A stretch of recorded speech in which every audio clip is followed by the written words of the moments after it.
નમસ્કાર. રાજ નામનો સ્ટુડન્ટ અને એની સ્ટોરી હું તમને કહું. રાજને ભણવામાં બિલકુલ ઇન્ટરેસ્ટ નહોતો અને એને ભણવું ગમતું જ નહોતું. પણ એ જે સિટીમાં રહેતો એ સિટીમાં એક કોમ્પિટિટિવ એક્ઝામ લેવામાં આવતી અને એના મમ્મીની બહુ જ ઈચ્છા હતી કે આ કોમ્પિટિટિવ એક્ઝામ એક વખત રાજ આપે. એટલે એના મમ્મીની રિક્વેસ્ટથી રાજ આ એક્ઝામને આપે છે અને એમાંથી 1600માંથી એને 1520 માર્ક્સ મળે છે. ત્યારે રાજ બહુ જ ખુશ થઈ જાય છે કે એને પોતાના પર પ્રાઉડ ફીલ થાય છે કે મેં મહેનત નહોતી કરી છતાં પણ મારા આટલા સારા માર્ક્સ આવે તો હું મહેનત કરું તો. એટલે ધીમે ધીમે પોતાના એજ્યુકેશનમાં પોતાના એકેડેમિક્સમાં ફૂલ ફોકસ લગાવે છે અને એના લીધે એના ટીચર્સ પણ એને હેલ્પ કરવા લાગે છે.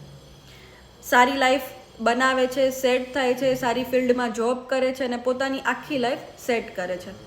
આ સમગ્ર ઘટનાને જ્યારે 12 વર્ષ પૂરા થાય છે ત્યારે રાજ પાસે એક કોમ્પિટિટિવ બોર્ડ પાસેથી મેઇલ આવે છે કે સોરી, તમે જ્યારે એક્ઝામ આપી હતી ને ત્યારે અમે ટોટલ 14 સ્ટુડન્ટ્સને ખોટા રિઝલ્ટ આપ્યા હતા, એટલે તમારા 1600માંથી 720 જ માર્ક્સ તમને આવ્યા હતા.